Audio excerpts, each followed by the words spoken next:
El santuario estaba abarrotado aquel domingo por la mañana, lleno del calor habitual de los apretones de manos, los himnos y los aleluyas. Pero había algo en el pastor Elías Monroe que no encajaba. Llevaba la corbata torcida. Le temblaban ligeramente las manos mientras pasaba las páginas de la Biblia, y cuando comenzó a predicar, se le quebró la voz, no por la emoción, sino por el miedo. Afuera, el cielo estaba nublado, presionando sobre la pequeña ciudad de Carolina del Norte como un secreto a punto de estallar. Dentro de la iglesia, mientras Elías hablaba de la verdad y la salvación, dos agentes vestidos de civil se colaron por la puerta trasera. No necesitaban indicaciones, sabían exactamente a dónde ir. La oficina detrás del altar era modesta, salvo por el pesado cofre de acero escondido debajo de una estantería con viejos himnarios. Lo abrieron lentamente, esperando encontrar registros financieros. Lo que encontraron fue mucho más condenatorio. Polaroids, recibos arrugados, un teléfono destrozado y una nota manuscrita doblada dentro de una bolsa de plástico. 6 palabras, garabateadas con pánico. Si desaparezco no ha sido suicidio. 3 semanas más tarde, apareció un cadáver en descomposición cerca de la orilla del lago Cedarfield. El querido pastor del pueblo no solo estaba de luto, ocultaba algo, y la historia detrás de ello desmantelaría todo lo que la iglesia creía. Antes de sumergirte en esta historia que sacudirá tu fe en la verdad, suscríbete al canal y activa la campana. Aquí revelamos casos que pocos se atreven a contar. No te pierdas el próximo secreto. Únete a la comunidad que busca justicia, una historia real a la vez. El pastor Elías Monroe siempre había sabido cómo llenar una sala, no con ruido, sino con su presencia. A sus 47 años, se comportaba con una autoridad tranquila que atraía a la gente. Sus sermones no eran ruidosos ni teatrales. Eran tranquilos, deliberados y profundamente personales. La gente decía que tenía una forma de hacerte sentir que te estaba hablando solo a ti. Ese don había convertido a la Iglesia Bautista New Bethel en la congregación de más rápido crecimiento de la región durante la última década. Nacido y criado en Greensboro, Carolina del Norte, Elías era hijo de un obrero y una profesora de catequesis.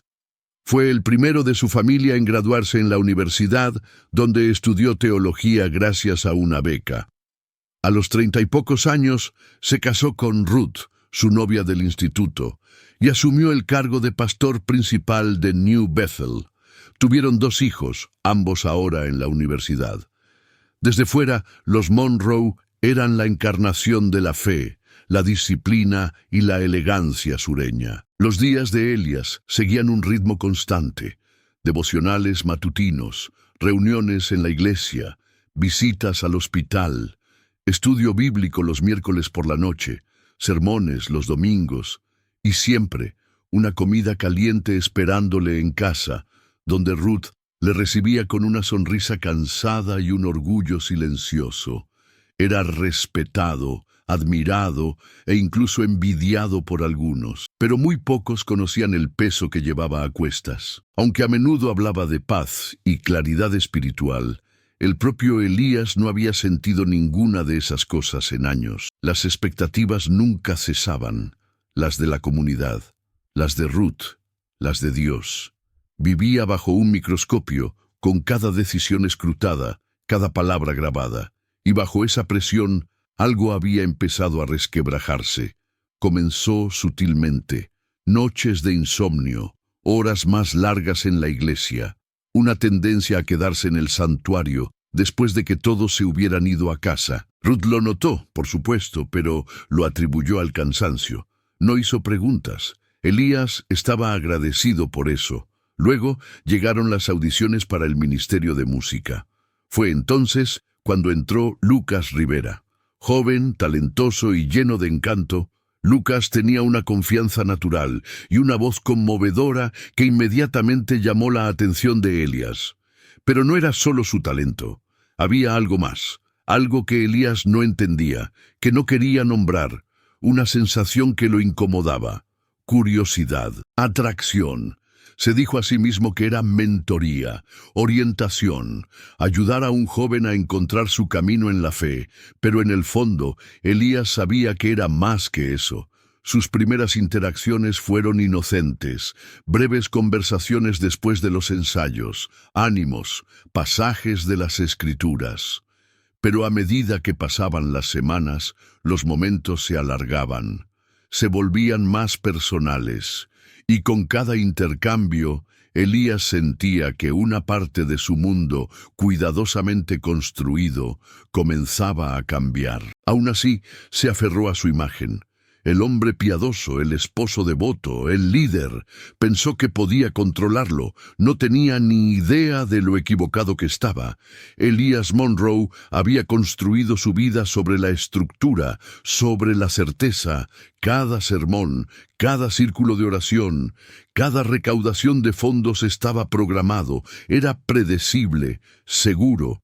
Había pasado años perfeccionando esa imagen, el consejero sabio, el ancla espiritual, el marido fiel. Y sin embargo, detrás de esa personalidad cuidadosamente cultivada, algo inquieto había comenzado a crecer. Lo que Elías quería, lo que temía admitir incluso en la intimidad de su mente, era escapar, no de su familia ni de su congregación directamente, sino de la caja en la que lo habían metido, y que él mismo había ayudado a construir. Estaba cansado de ser venerado, cansado de aparentar virtud, cansado del silencio en su alma. Quería volver a sentir algo real. Ese anhelo tomó forma lentamente, como la niebla que se extiende sobre un lago al amanecer. No era lujuria, al menos al principio. Era atención, conversación, risas que no provenían de la obligación. Lucas Rivera le ofreció eso, sin intención al principio. El joven era enérgico, desarmante y extrañamente perceptivo. Se daba cuenta cuando Elías parecía cansado. Hacía preguntas que nadie más se atrevía a hacer. ¿Alguna vez te sientes solo en el liderazgo?, le preguntó Lucas una vez, y Elías se rió, pero luego lo pensó durante horas. Lucas se había mudado a la zona 6 meses antes para cuidar de su abuela, después de que sufriera un derrame cerebral. Era profesor de música a tiempo parcial y cantante voluntario, y un vecino le había animado a visitar New Bethel. Desde el primer domingo que asistió, su voz, suave, expresiva y sincera, captó la atención de la congregación. Elías se le acercó después del servicio, elogiando su talento y animándole a unirse al grupo de alabanza. Así fue como empezó todo: ensayos, charlas informales en el patio de la iglesia, mensajes de texto sobre la selección de canciones. Pero desde el principio había algo entre ellos que no se atrevían a expresar, algo que ninguno de los dos se atrevía a reconocer. La conexión se fue profundizando poco a poco. Una noche, después de un ensayo especialmente emotivo, Elías le pidió a Lucas que se quedara para hablar. Se sentaron en los bancos, con el santuario a oscuras, salvo por unas pocas velas que aún ardían tras la oración de la tarde. Hablaron durante más de 1 hora, sobre la pérdida, sobre la vocación, sobre la duda. Elías se encontró revelando cosas que nunca había dicho en voz alta, ni siquiera a Ruth. «No sé quién soy fuera de esta túnica», confesó Elías en voz baja. Lucas no lo juzgó. Escuchó, entendió. Para Elías, esa noche marcó un punto de inflexión. La conexión era embriagadora, no solo emocionalmente, sino también espiritualmente. Se sentía visto, no como pastor, ni como marido, sino como hombre, como Elías. Se convenció de que era una bendición, una segunda oportunidad para comprender, un vínculo que Dios había puesto en su vida para recordarle la humanidad, la vulnerabilidad, el amor en su forma más pura. Razonó que no había nada malo en hablar, nada pecaminoso en la amistad. Pero cada vez que Lucas le sonreía de esa manera, Elías sentía que los límites de su autocontrol se desmoronaban. Pronto, las líneas comenzaron a difuminarse. Empezaron a verse fuera de la iglesia, en cafeterías de otros pueblos, en rincones tranquilos de librerías, en paseos nocturnos por el parque cerca del lago. Elías nunca se lo contó a Ruth. Nunca tuvo que hacerlo. Se dijo a sí mismo que era inofensivo, solo conversación, solo mentoría. Pero la forma en que se le aceleraba el corazón cuando Lucas le tocaba el hombro decía lo contrario. Vivía para esos encuentros, por la forma en que Lucas lo miraba, no como un símbolo, sino como alguien imperfecto y fascinante. Elías sabía que no podía durar. Se decía a sí mismo que cada vez sería la última, pero nunca lo era. Cuanto más tiempo pasaba, más imposible le resultaba alejarse. Lucas, por su parte, parecía igualmente conflictivo. Había momentos en los que se alejaba emocionalmente, se volvía distante y luego regresaba días después con una sonrisa y una nueva sugerencia de canción de adoración. Elías sentía que se avecinaba una tormenta en el joven, algo que bullía justo debajo de la superficie. Pero Elías no preguntó, no quería romper la ilusión. En cambio, rezó, desesperadamente, una y otra vez. Le rogó a Dios que le diera fuerzas, que guiara su corazón, que lo liberara de la tentación. Pero nada cambió, y en secreto Elías temía la verdad. No quería liberarse, quería más. Fue un miércoles por la tarde cuando Lucas mostró por primera vez signos de que algo había cambiado. Después del ensayo, evitó el contacto visual, murmuró un adiós apresurado y se marchó antes de que Elías pudiera decir una palabra. Ese silencio permaneció en el santuario como el humo. Elías se quedó de pie al borde del escenario, mirando cómo se cerraba la puerta detrás de él, con el estómago revuelto por una emoción que no podía definir. Miedo, tal vez, o culpa. Al día siguiente, Elías le envió un mensaje. No hubo respuesta. Lo volvió a intentar. Tampoco hubo respuesta. El viernes, Lucas respondió con una sola frase. Tenemos que hablar. Quedaron en la esquina trasera de una cafetería tranquila a 30 minutos de la ciudad. Lucas parecía diferente, más frío, más reservado. Se sentó con los brazos cruzados, sin su calidez habitual. No puedo seguir así, dijo con la mirada fija en la mesa. Elías intentó mantener la voz firme. ¿Hacer qué? Esto, esconderme, fingir que no importo cuando llega el domingo. Elías apretó la mandíbula. Tú importas, Lucas, más de lo que crees. Entonces, ¿por qué me siento como un secreto? La voz de Lucas se quebró y la emoción se filtró a través de su contención. Sé lo que esto significa para ti. No soy estúpido. Veo cómo te desconectas en cuanto estamos cerca de otras personas, como si tuvieras miedo de estar cerca de mí. Tengo miedo de perderlo todo, dijo Elías en voz baja. Mi familia, mi iglesia, toda mi vida. Lucas apartó la mirada y apretó la mandíbula. ¿Y yo qué pierdo, Elías? No tengo un púlpito, no tengo una esposa a la que volver a casa. Solo te tengo a ti, y estoy empezando a pensar que me equivoqué sobre lo que eso significaba. Fue el comienzo de una brecha que solo se haría más grande. Lucas empezó a alejarse más a menudo, faltaba a los ensayos, ignoraba los mensajes, se negaba a quedar. Cuando hablaban era de forma seca y tensa. Elías sentía que las paredes se cerraban sobre él. No podía concentrarse en los sermones. Su vida de oración se había secado. Ruth empezó a hacer preguntas y entonces, un domingo por la mañana, un diácono se le acercó con voz preocupada. Uno de los miembros más jóvenes del coro dijo que os vio a Lucas y a ti en el aparcamiento de la iglesia. Tarde. Solo vosotros dos. Elías lo descartó con una risita, pero su corazón latía con fuerza contra su pecho como una alarma.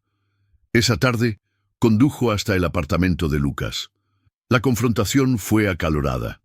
Lucas lo acusó de manipulación, de engañarlo sin tener el valor de ser honesto. Elías lo negó, le suplicó que tuviera paciencia, que le dejara resolver las cosas. Pero Lucas había llegado a su límite. «Ya no soy tu pequeño secreto sucio», dijo. «O me reconoces, o me aseguraré de que el mundo lo haga».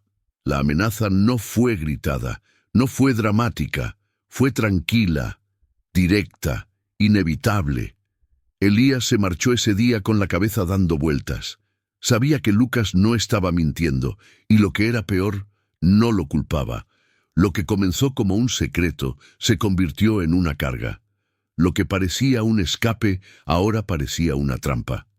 Comenzó a desmoronarse. Borró mensajes, evitó llamadas telefónicas, se sumergió en los asuntos de la iglesia para mantener la ilusión. Pero sus sermones se volvieron vacíos, su mirada más distante. Ruth le preguntó si estaba enfermo. Elías dijo que era estrés. Mentía, porque a altas horas de la noche se quedaba mirando su teléfono, releyendo viejos mensajes de Lucas, preguntándose cómo algo tan significativo se había convertido en una amenaza. No dormía, no comía, rezaba por una salida, por una solución que no llegaba, y entonces, un día, llegó un sobre a la oficina de la iglesia, sin remitente. Dentro, había una foto de Elías y Lucas sentados demasiado cerca en el lago, un recibo de un motel a 1 hora de la ciudad y una nota adhesiva con una sola palabra escrita en tinta roja: «Decide». Fue entonces cuando comenzó el verdadero miedo. Elías había estado haciendo malabarismos con el deseo y el deber. Ahora hacía malabarismos con la supervivencia. En el momento en que Elías abrió el sobre, supo que el camino que había estado recorriendo había llegado finalmente a su fin. Durante semanas había logrado mantener todo bajo control: su matrimonio, su ministerio, su secreto. Pero esto ya no era una tormenta privada. Las fotos, los recibos, la nota, era una declaración. Lucas ya no estaba solo enfadado. Estaba dispuesto a echar por tierra todo lo que Elías había construido. Ese domingo, Elías se presentó ante su congregación y predicó sobre el perdón mientras el sudor le goteaba por la frente.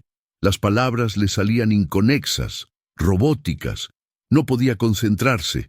Lo único que oía era el susurro de la revelación en el fondo de su mente.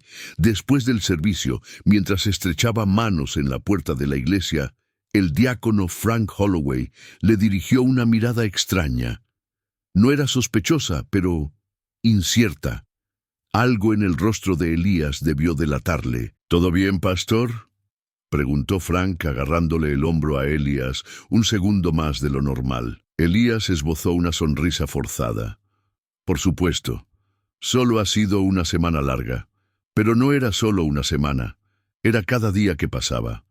Esa noche, Lucas le envió un mensaje: «Tienes hasta el viernes, después se hará público».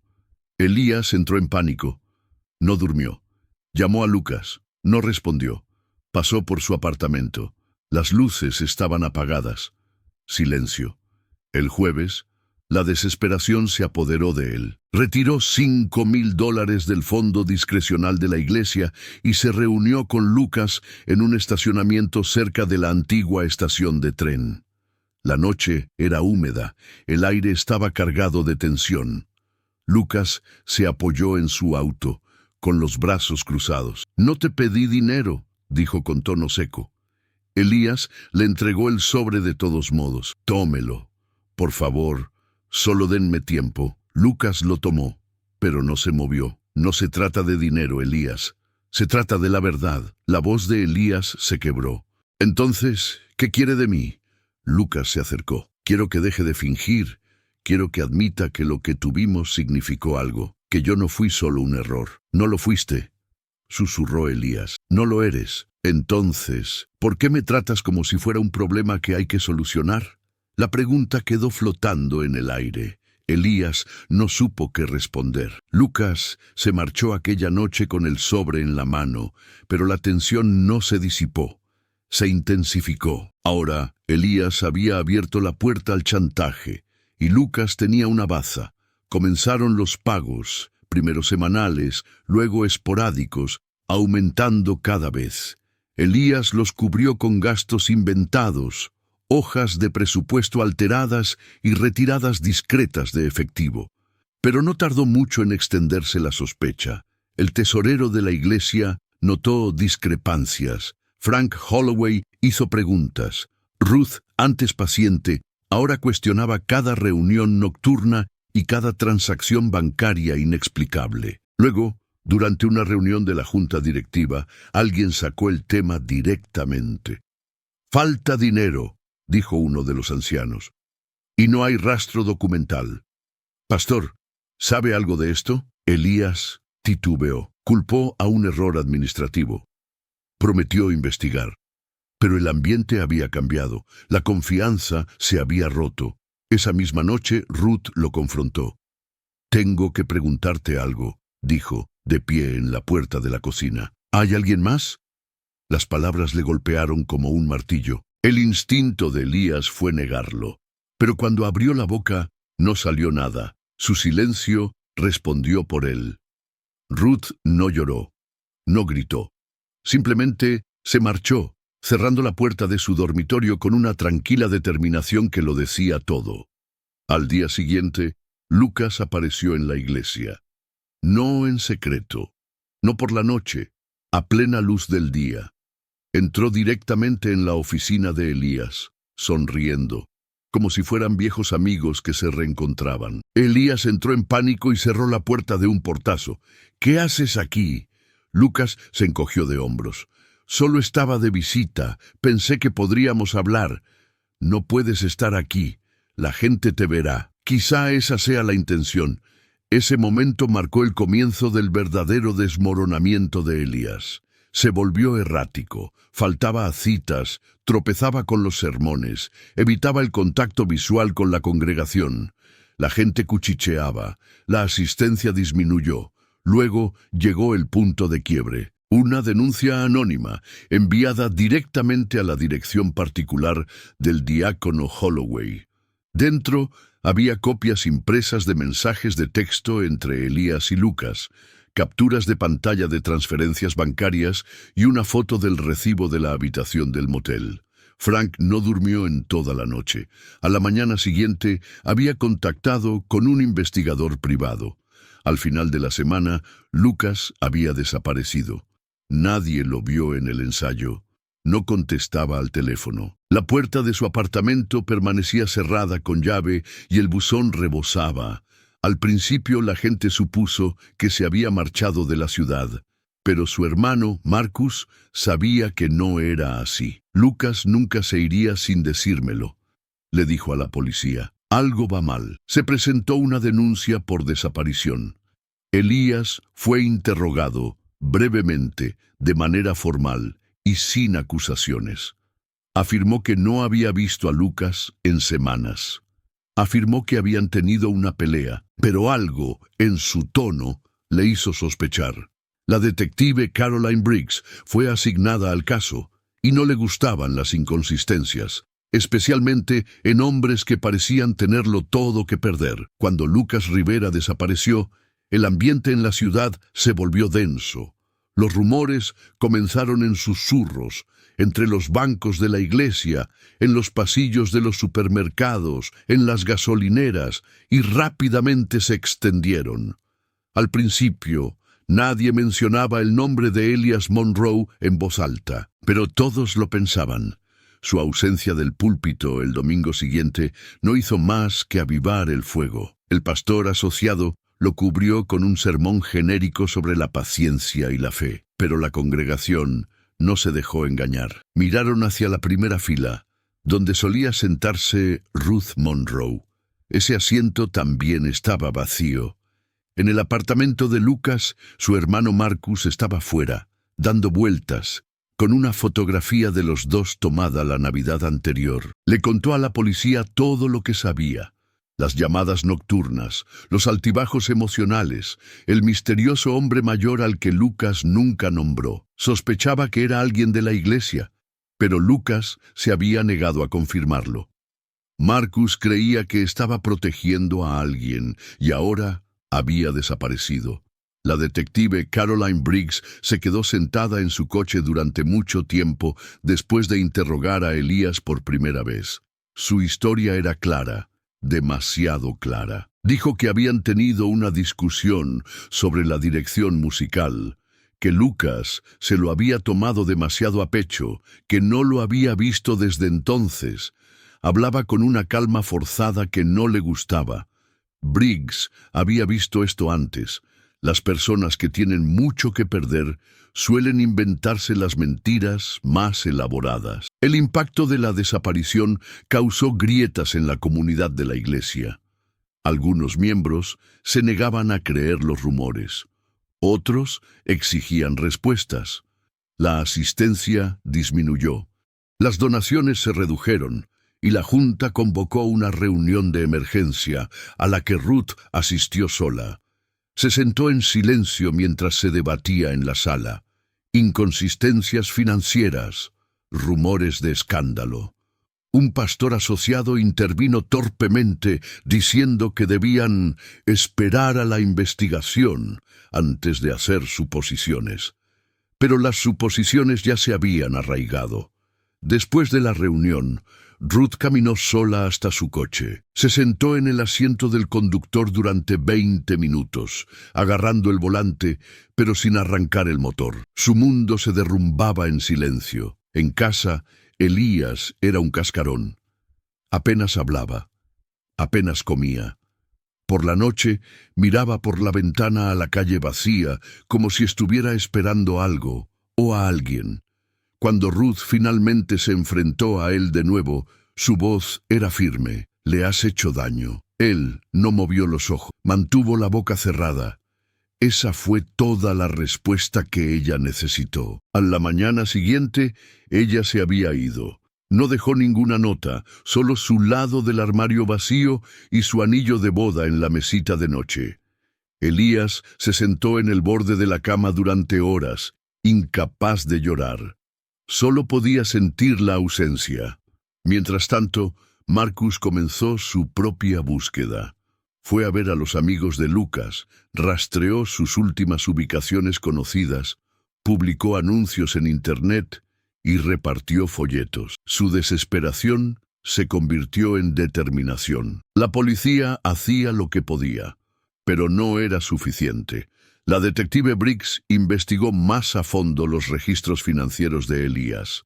Encontró unos retiros inusuales, los fondos de la iglesia que faltaban, la discrepancia entre lo que se había registrado y lo que se había gastado.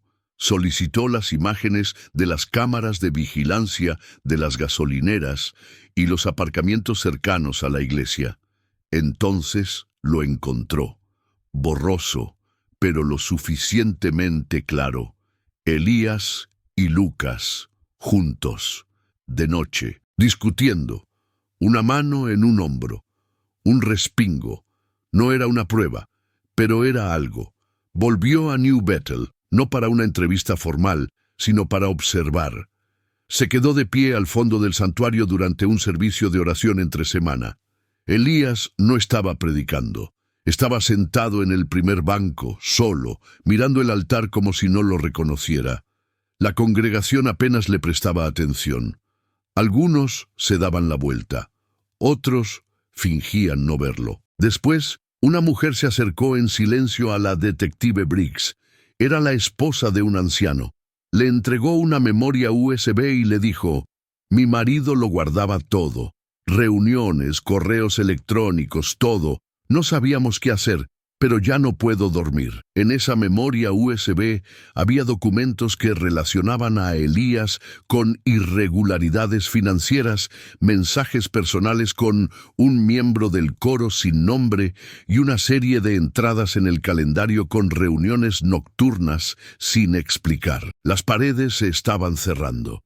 De vuelta en el santuario, Elías se arrodilló ante el altar mucho después de que todos se hubieran marchado.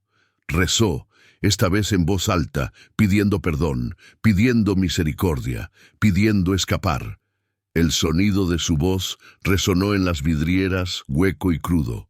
pero la misericordia no llegó. La presión aumentó hasta que una noche de octubre, al final de una fuerte tormenta, Elias condujo hasta Cedarfield Lake, un lugar al que él y Lucas solían ir a pasear cuando querían hablar sin miedo a que los vieran. Esa noche estaba desierto, silencioso, excepto por el viento y el goteo de los árboles. Horas más tarde, un pescador encontraría huellas frescas de neumáticos en el barro que conducían hacia el bosque. Y 5 días después, el olor cerca del agua llevó a los guardaparques a una tumba poco profunda, apenas cubierta, empapada por la lluvia y rodeada de ramas rotas. El cuerpo de Lucas Rivera fue encontrado acurrucado contra la base de un árbol, con el rostro irreconocible, pero con su collar intacto. El pueblo cambió de la noche a la mañana. La iglesia cerró indefinidamente. Las furgonetas de los medios de comunicación se alinearon en la calle. Y dentro de la comisaría, Elias Monroe se sentó bajo las luces fluorescentes parpadeantes, mirando sus manos manchadas de barro, y finalmente susurró las palabras que el detective Briggs había estado esperando. No quise que pasara, pero pasó. Y nada volvería a ser igual. Si esta historia te ha hecho pensar, déjanos un me gusta y cuéntanos en los comentarios. ¿Alguna vez has confiado en alguien que ocultaba su verdadera identidad? Tu opinión importa y puede ayudar a otros a ver más allá de las apariencias. Hablemos, porque algunas verdades solo salen a la luz cuando las compartimos. La detective Caroline Briggs había escuchado muchas confesiones, algunas pronunciadas en medio del pánico, otras susurradas entre lágrimas. Pero la del pastor Elias Monroe era diferente. No había pasión en su voz, no se veía ningún remordimiento, solo una rendición lenta y agotada. No fue lo que dijo lo que la hizo inclinarse hacia él, sino lo que no dijo. No quise que pasara. No dijo, no lo hice, ni fue un accidente. Solo un murmullo vago y deliberado que le dijo que había algo más enterrado en el bosque que un cadáver. El equipo forense procesó meticulosamente la escena junto al lago Cedarfield. La tormenta había borrado la mayoría de las huellas, pero encontraron algunos restos, marcas de neumáticos, un trozo rasgado del boletín de la iglesia de Elias enganchado en una rama y un cargador de teléfono aplastado y medio enterrado en el barro. Coincidía con la marca y el modelo del dispositivo que utilizaba Lucas, el que llevaba desaparecido desde el día en que desapareció. De vuelta en la comisaría, Briggs solicitó todos los archivos digitales relacionados con Elías. Registros telefónicos, historial GPS, correos electrónicos de la iglesia. Y de ese montón surgió una prueba sorprendente. Lucas había creado una cuenta de correo electrónico de respaldo, una que Elías no sabía que existía. En ella había docenas de borradores de mensajes dirigidos a nadie, nunca enviados, pero cuidadosamente escritos. En ellos, Lucas detallaba su lucha interna, el secreto, la culpa, la esperanza de que Elías algún día lo eligiera abiertamente. Pero a medida que pasaba el tiempo, los borradores se volvían más oscuros. Empezó a dudar de las promesas de Elías. Hizo referencia a las visitas al motel, a los pagos, y lo más importante, a una carpeta en una memoria USB llamada Seguro. Esa memoria no se había encontrado en el apartamento de Lucas, pero algo hizo clic en la mente de Briggs. Antes, durante su primer recorrido por la oficina de la iglesia, había visto un archivador cerrado con llave en la trastienda. Elías había afirmado que se utilizaba para archivar los registros de bautismo. En ese momento no insistió, pero ahora estaba segura. Con una orden judicial, regresó con un cerrajero. Dentro del archivador, detrás de viejos expedientes y libros de contabilidad cubiertos de polvo, había una pequeña caja metálica. Dentro de la caja, una memoria USB con la letra L escrita en ella. Su contenido cambió todo el caso. Grabaciones. 2, para ser exactos. La primera era solo audio. Lucas leyendo una carta que había escrito pero nunca había enviado. En ella le rogaba a Elías que dejara de esconderse, que admitiera lo que eran, que dejara de usar la iglesia como escudo. Sonaba cansado, resignado. La segunda grabación, sin embargo, era diferente. No estaba dirigida a Elías, sino a quien quiera que encuentre esto. «Si me pasa algo», decía Lucas con voz temblorosa, «quiero que sepas que no lo he planeado. No quería suicidarme. Estaba asustado, y sé que Elías no me hará daño. No lo haría, pero por si acaso aquí está la verdad». A continuación, lo describió todo. La relación, la primera vez que se besaron en la capilla privada de la iglesia, los pagos para silenciarlo, las amenazas y la última reunión planeada en Cedarfield Lake. Dio fechas, horas. Incluso mencionó el sobre que nunca pensó utilizar. Ese archivo lo cambió todo. Ya no se trataba solo de culpa. Ahora era premeditación. El detective Briggs presentó las nuevas pruebas a la fiscalía en cuestión de horas. A la mañana siguiente, Elías Monroe fue acusado oficialmente de asesinato en primer grado. La noticia se difundió más rápido que el repique de las campanas de la iglesia.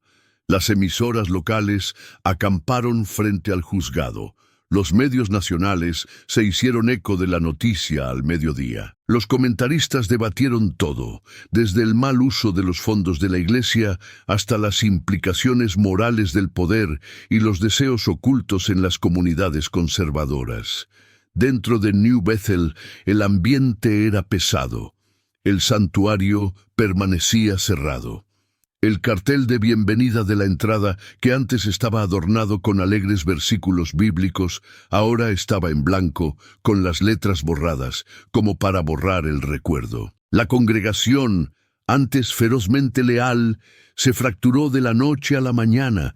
Algunos defendían a Elías, aferrándose a la versión que recordaban de él, el hombre que bautizó a sus hijos, casó a sus hermanos y rezó con ellos durante el cáncer. Otros no podían pasar por alto la traición, el secretismo, la mentira que se escondía en cada sermón que había predicado sobre la integridad y la verdad. En casa, Ruth veía las noticias sola en una habitación de hotel. Su teléfono no dejaba de sonar. Periodistas, amigos, familiares. No respondió a ninguna llamada. En lugar de eso, abrió su ordenador portátil y empezó a escribir una carta. No era para Elías, era para Lucas, un joven al que nunca había conocido, pero cuyo nombre se había convertido en una herida cosida a la historia de su vida. Le agradeció que hubiera intentado ser sincero y se disculpó por todo lo que había soportado. A medida que el caso avanzaba hacia el juicio, Caroline Briggs se reunió por última vez con Marcus Rivera. Le entregó una copia de la memoria USB. «Pensé que debería volver a oír su voz», le dijo. Marcus no dijo nada. Solo asintió, tomó la memoria y la apretó como si fuera algo sagrado. La detective Caroline Briggs no era de las que se involucraban emocionalmente. En sus 15 años en el cuerpo, había trabajado en homicidios, casos de violencia doméstica y personas desaparecidas. Había visto lo que los secretos podían hacerle a la gente, cómo la vergüenza podía convertirse en un arma, cómo el silencio podía ser más mortal que una bala. Pero algo en este caso le había llegado al alma. Quizá era el contraste. Un hombre que había pasado toda su vida predicando sobre la verdad, la gracia y la redención. Ahora en el centro de un juicio por asesinato que comenzó con una aventura oculta y terminó en una tumba poco profunda. Había algo en esa hipocresía que hacía que este caso le resultara personal, y Briggs no había terminado. Aunque las pruebas reunidas hasta el momento eran condenatorias, sabía cómo actuaban los abogados defensores. Argumentarían manipulación emocional, capacidad disminuida, incluso desesperación. Lo que necesitaba era coherencia, una cadena de comportamientos que demostrara que Elías no solo había cedido ante la presión, sino que había manipulado cada movimiento que condujo a la muerte de Lucas. Volvió al punto de partida.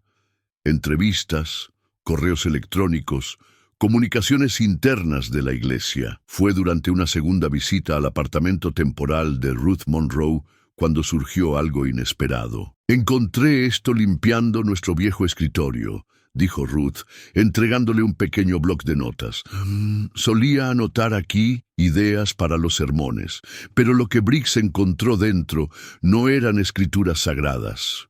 Era una lista, una serie de iniciales codificadas, fechas y cantidades en dólares. No tardó mucho en relacionar algunas de ellas con retiradas conocidas de los fondos de la iglesia, pero algunas entradas eran anteriores a Lucas, iniciales diferentes, sumas más pequeñas. Esto planteaba una posibilidad inquietante. ¿Es posible que Lucas no fuera el primero?, se preguntó Briggs. Rastreó una de las iniciales más antiguas, JT, vinculada a un antiguo miembro del coro que había abandonado la iglesia de forma repentina en 2010. Se llamaba Jeremy Tate. Una búsqueda rápida reveló que ahora vivía en Atlanta. Lo llamó. Al principio dudó en hablar, pero finalmente accedió a reunirse con ella. En un tranquilo restaurante junto a la I-85, Jeremy lo confirmó. «Sí, hubo algo», dijo mirando hacia la ventana. «No fue físico, no realmente, pero me hacía sentir visto, especial. Luego, cuando la cosa se complicó, me echó. Dijo que yo estaba imaginándome cosas. 2 semanas después, me había ido». Jeremy nunca se lo contó a nadie, ni a su familia, ni a la junta de la iglesia. Pero el dolor en su voz le dijo a Briggs todo lo que necesitaba saber. Elias Monroe tenía un patrón, y Lucas Rivera había sido el único que no se había marchado en silencio. Con este nuevo testimonio, el caso cobró peso. Briggs presentó sus conclusiones al equipo de la fiscalía. La fiscal del distrito, Karen Pierce, una figura implacable en la sala del tribunal, reestructuró inmediatamente el caso para reflejar una narrativa más amplia.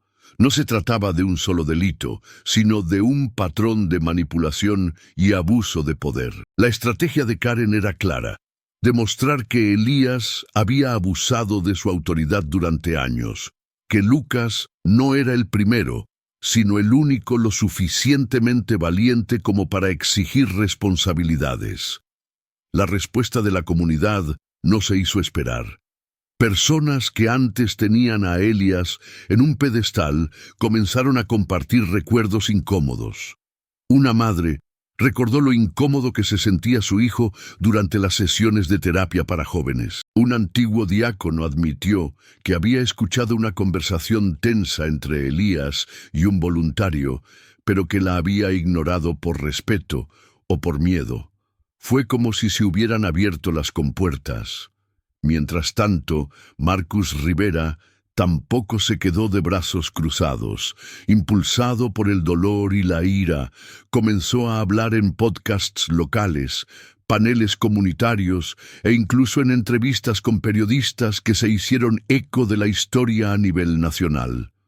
No hablaba con rabia, hablaba con claridad, con dolor y con determinación. «Mi hermano era más que un escándalo», dijo Marcus durante una entrevista. «Era una persona, un alma, y se merecía algo mejor que un secreto». Esa sencilla frase se hizo viral en Internet. Miles de personas comenzaron a compartir la historia, algunas con sus propios relatos de abusos o manipulación por parte de la iglesia. El discurso cambió. No se trataba solo del delito de un hombre, sino de un sistema que le había permitido esconderse a plena vista. En las semanas previas al juicio, Caroline Briggs se sentó en su escritorio una noche hasta tarde, con el expediente abierto y las fotos y transcripciones esparcidas como piezas de un rompecabezas. Ella había hecho su parte, había construido la narrativa, había conseguido las pruebas, pero algo seguía sin encajar. Volvió a hojear la última grabación de Lucas. «Sé que Elías no me hará daño». No lo haría. Esa vacilación, esa pizca de duda, La pausa que implicaba confianza, por frágil que fuera, le hizo pensar, hubo un momento, justo antes del final, en el que Elías podría haber elegido otra cosa, en el que se podría haber detenido la trayectoria. Nunca lo sabríamos, pero lo que ahora era seguro era que la ilusión de la perfección se había hecho añicos. La comunidad ya no rezaba a ciegas, exigía respuestas y justicia. Se fijó la fecha del juicio, y esta vez Elías Monroe no estaría detrás del púlpito. Estaría en el banquillo de los acusados, frente a un pueblo que por fin lo veía, no como un profeta, sino como un hombre. El primer día del juicio parecía un funeral sureño en verano, caluroso, silencioso y cargado con el peso de verdades tácitas.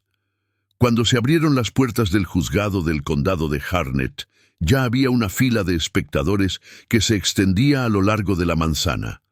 Algunos estaban allí por lealtad, otros habían acudido en busca de respuestas, y unos pocos, aunque nunca lo dirían en voz alta, solo habían ido para presenciar la caída. Elías Monroe entró por una puerta lateral, escoltado por agentes, vestido con un traje azul marino que le quedaba más holgado de lo habitual.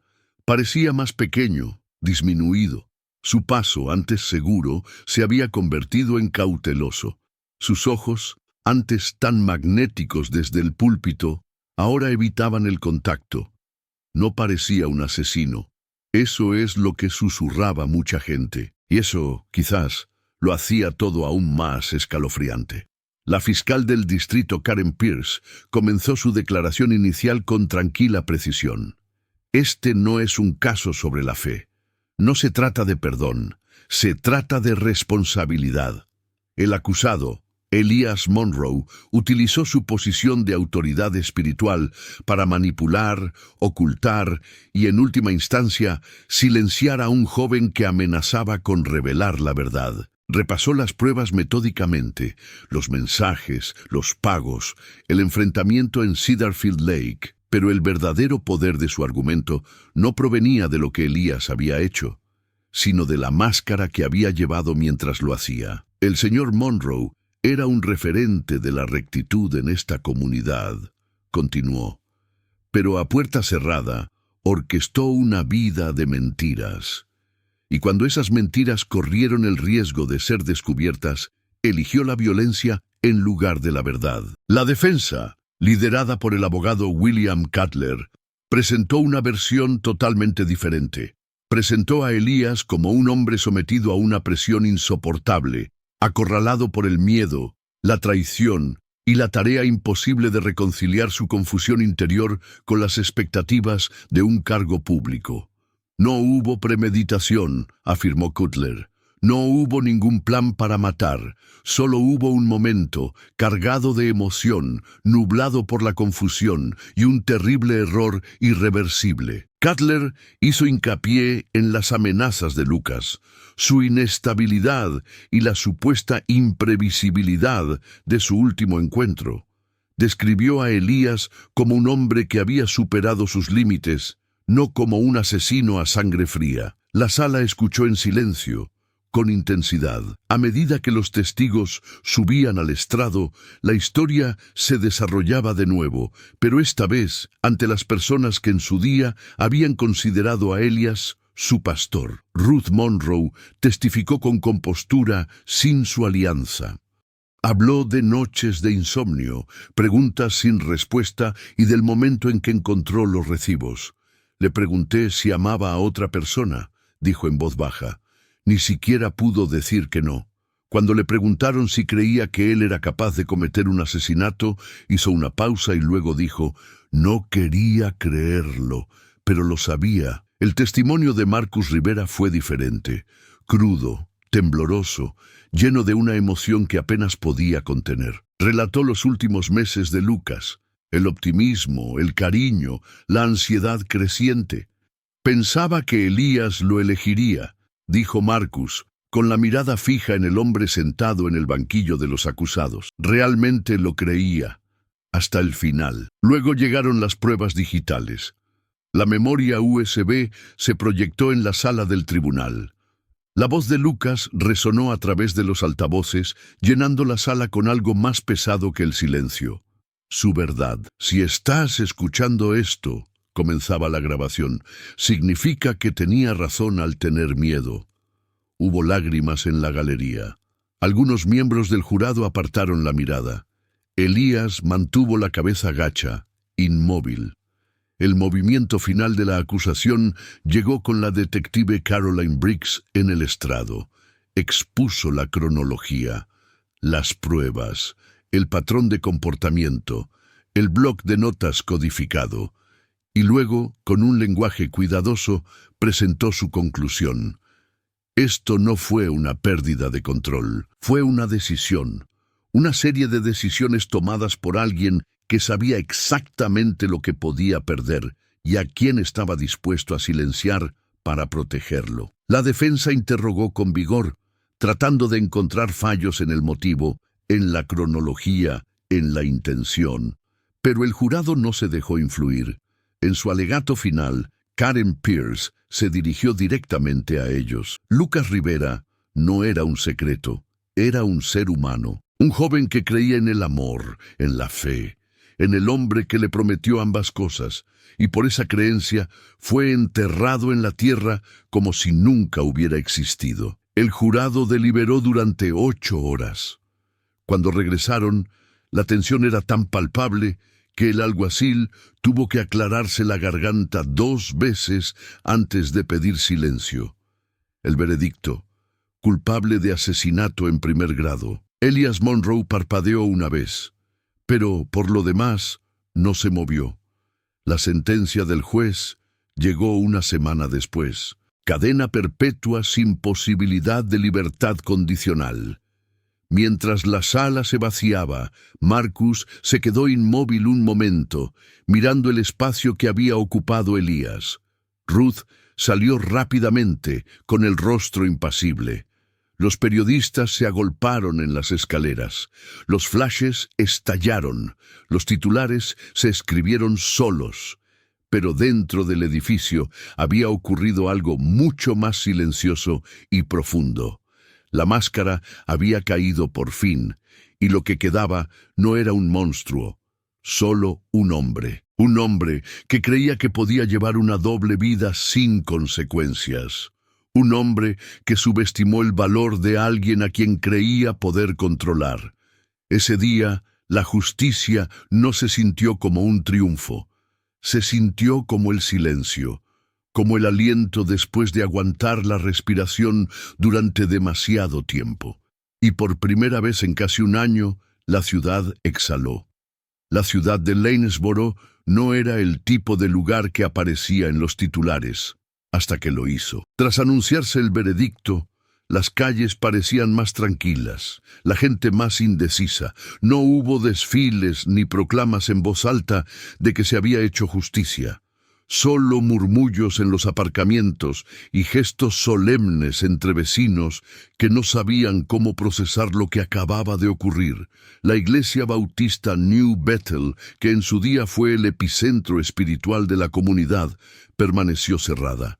Las ventanas estaban cerradas con contraventanas y el aparcamiento estaba vacío. El emblemático letrero de la entrada, que solía mostrar versículos y anuncios de la comunidad, solo mostraba una palabra: fe. Pero para muchos, esa palabra ahora tenía un significado muy profundo, incluso doloroso.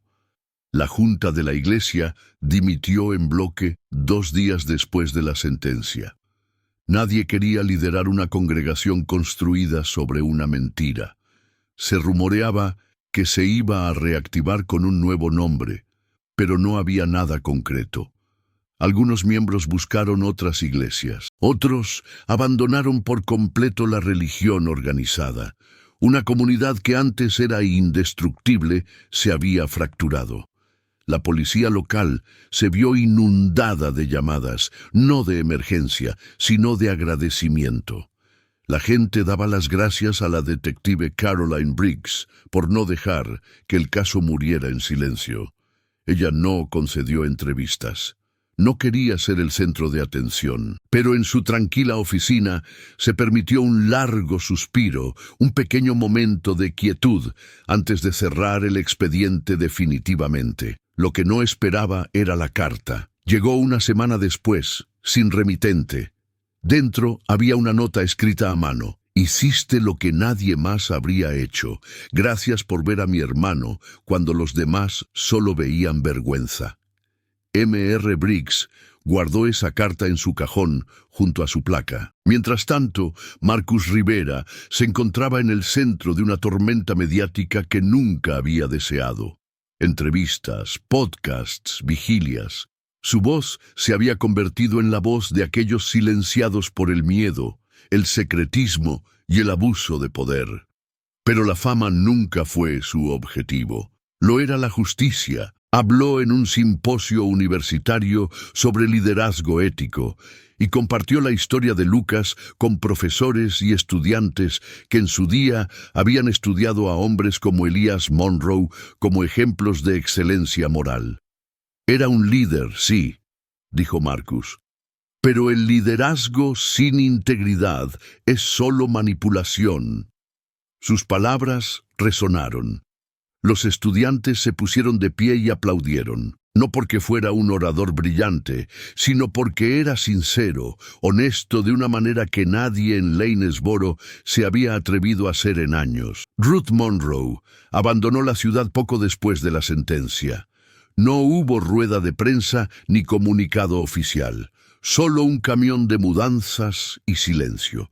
Un antiguo amigo dijo que se había ido a vivir con una hermana a Asheville. Otro dijo que estaba pensando en acudir a terapia. Lo que sí se confirmó fue que había solicitado el divorcio en silencio, casi de forma mecánica. Nunca volvió a New Bethel. En la prisión, Elias Monroe se adaptó rápidamente a la rutina. Pasaba la mayor parte de los días en la capilla, no dirigiendo los servicios, sino asistiendo a ellos, en silencio, en la parte de atrás, a veces sin decir ni una palabra. El capellán observó que Elías solía pedir estar solo durante el tiempo de reflexión. Nunca pidió un trato especial. No alegó inocencia. Pero tampoco se disculpó públicamente.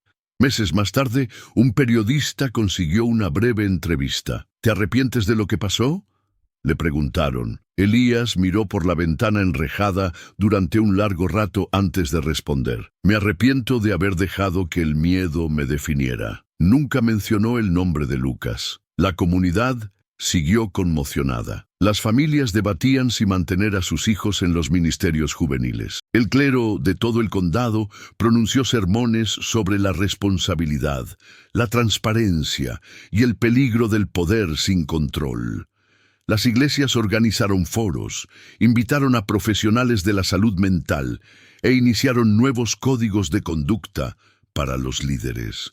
Lanesboro cambió, no porque quisiera, sino porque tenía que hacerlo. La tumba de Lucas Rivera, una simple lápida con su nombre y las palabras amado, creído, recordado, se convirtió en un lugar de peregrinación para algunos. No solo para los lugareños, gente de condados cercanos, incluso de otros estados, víctimas de situaciones similares, supervivientes, simpatizantes. Dejaban notas, púas de guitarra, a veces solo oraciones en silencio. El efecto dominó se extendió mucho más allá de esa ciudad, a orillas del lago. Un año después, un equipo de documentalistas se puso en contacto con Marcus. Él se negó. No quería que la historia de Lucas se convirtiera en entretenimiento. En su lugar, creó una fundación, The Lucas Initiative, dedicada a ayudar a los jóvenes de comunidades religiosas a lidiar con la identidad, la salud mental y la recuperación del abuso. En un año, había abierto delegaciones en 3 estados. Una de las escenas más impactantes tuvo lugar lejos de las cámaras. Era una tarde tranquila, al atardecer. Un grupo de antiguos miembros de New Bethel se reunió en el lago Cedarfield, cerca del lugar donde se había encontrado a Lucas. No había ningún programa, ni pastor, ni micrófono, solo velas flotando en el agua. No hablaron mucho, pero una mujer, una anciana que en su día había organizado las ventas de pasteles de la iglesia, susurró al grupo: «Él dijo la verdad, ese chico dijo la verdad, y ahora le debemos nuestros oídos, aunque entonces no se los prestáramos». Encendió su vela y la empujó suavemente hacia el agua. Los demás la imitaron, y durante unos minutos el lago brilló, no por el fuego, por los recuerdos, por las consecuencias, por el cambio. No fue un cierre, no realmente, pero fue el comienzo de algo diferente. Y tal vez eso era suficiente. Hay historias que permanecen en una comunidad, no por el delito en sí, sino por lo que revelan. El caso de Elias Monroe no se trataba solo de la caída en desgracia de un hombre. Se trataba del precio del silencio, del poder de la imagen y de lo peligroso que puede ser cuando la confianza se convierte en un arma. Durante años, Elías fue el símbolo de la claridad moral. La gente no solo creía en sus sermones, sino que construía su vida en torno a ellos. Pero la verdad nunca estuvo en lo que predicaba, estaba en lo que ocultaba. Y cuando esa verdad salió a la luz, obligó a todo un pueblo a enfrentarse a la incómoda posibilidad de que la rectitud puede ser fingida y que la fe sin responsabilidad puede convertirse en una máscara. Lucas Rivera no era perfecto. Tenía dudas, cometía errores y en sus últimos días luchó por protegerse. Pero era honesto, más valiente que la mayoría.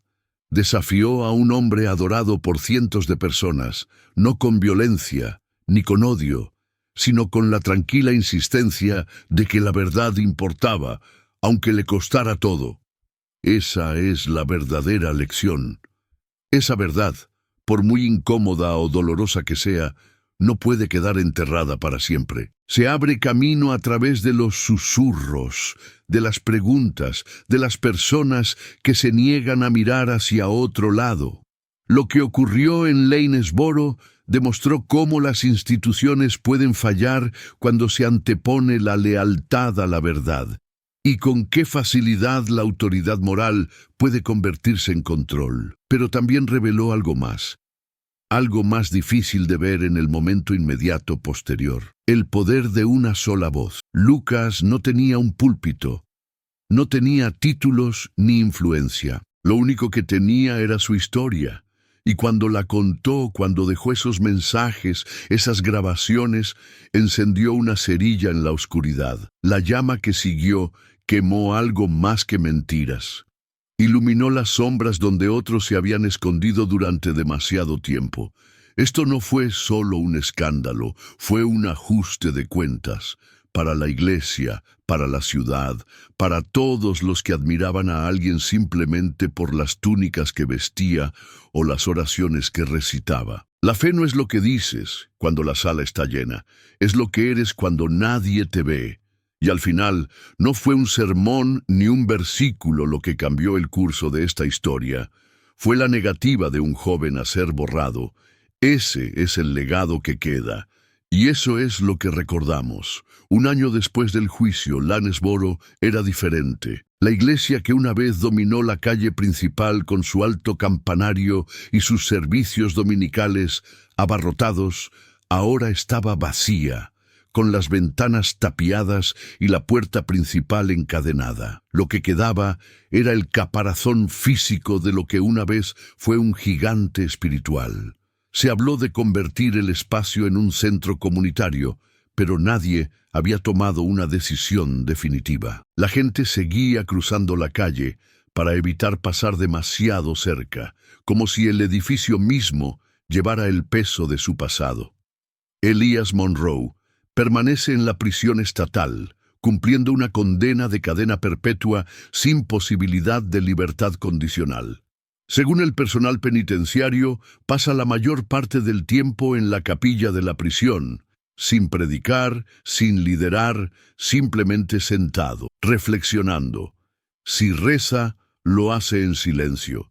Si se arrepiente, nadie lo sabe. No ha concedido ninguna otra entrevista. Según se informa, Sus hijos han cambiado de apellido y se han mudado fuera del estado. Ruth Monroe finalizó su divorcio 6 meses después de la sentencia. Vendió discretamente su casa y se mudó a Asheville, donde comenzó a trabajar como asistente de consejera. En los raros momentos en que conversa con viejos amigos, se refiere a ese capítulo de su vida como antes de que todo cambiara. Ahora asiste a una pequeña iglesia donde nadie le pregunta por su pasado. Marcus Rivera convirtió su dolor en acción. La iniciativa Lucas se expandió rápidamente, ofreciendo becas, apoyo psicológico y asistencia legal confidencial a jóvenes que atravesaban traumas espirituales y la supresión de su identidad. Su rostro se hizo familiar en los paneles nacionales, pero nunca dejó que se convirtiera en algo personal. No se trata de venganza, dijo durante una entrevista. Se trata de asegurarnos de que el próximo niño no sea devorado por la vergüenza. Visita la tumba de Lucas todas las semanas. Llueva o haga sol. Siempre solo, siempre en silencio. En cuanto al pueblo, la curación llegó lentamente. Las conversaciones que antes se susurraban a puerta cerrada, ahora se mantienen en centros comunitarios, en auditorios escolares, en sótanos de iglesias, en un intento por mejorar. Nuevos pastores se hicieron cargo de las iglesias más pequeñas e hicieron de la responsabilidad una parte de todos los puestos de liderazgo. Las personas que antes descartaban el daño emocional como una debilidad, comenzaron a comprender sus consecuencias. Y la confianza, que antes se daba con tanta facilidad, se convirtió en algo que había que ganarse. Algunos siguen defendiendo a Elías en silencio. Otros lo niegan todo. Pero la mayoría entiende ahora que lo que ocurrió no fue solo la historia de un pastor que pecó, sino el desmoronamiento de un sistema que lo hizo posible. El nombre de Lucas no se ha olvidado. Está grabado en las paredes de todos los manuales de los grupos juveniles que se han reescrito, en todas las políticas que se han actualizado, en todos los padres que ahora hacen mejores preguntas. Y aunque ninguna justicia lo traerá de vuelta, el eco de su voz, la voz de alguien que eligió la verdad por encima del silencio, sigue dando forma a vidas mucho después de que le quitaran la suya. Porque historias como la suya no terminan en la tumba. Allí es donde comienzan. ¿Qué crees que habría pasado si Lucas no hubiera hablado? Si no hubiera dejado esas grabaciones, esos archivos, esa silenciosa advertencia dentro de un cajón cerrado con llave. ¿Seguiría Elias Monroe hoy detrás de un púlpito, predicando la rectitud con una sonrisa, mientras esconde las partes más oscuras de sí mismo detrás de vidrieras y escrituras? Este caso no solo nos pide que miremos el crimen de un hombre, nos obliga a mirar a nuestro alrededor, a hacernos preguntas difíciles. ¿En quién confiamos sin cuestionar? ¿Qué verdades ignoramos porque nos incomodan? ¿Cuántas historias como la de Lucas siguen esperando a ser escuchadas? Si esta historia te ha conmocionado, te ha hecho reflexionar, te ha hecho sentir ira, dolor o incluso culpa, no dejes que termine aquí. Deja un comentario a continuación. ¿Crees que se ha hecho justicia? ¿O ya era demasiado tarde? Y lo más importante, comparte tu opinión, tus pensamientos, tus teorías, porque a veces lo más poderoso que podemos hacer es negarnos a permanecer en silencio. Pulsa el botón me gusta si crees que historias como esta merecen ser contadas.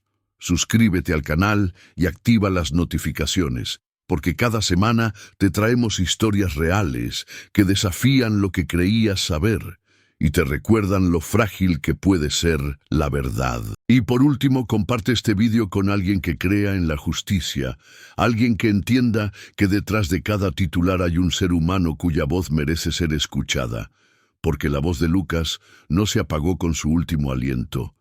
Sigue viva. Aquí, con nosotros, contigo.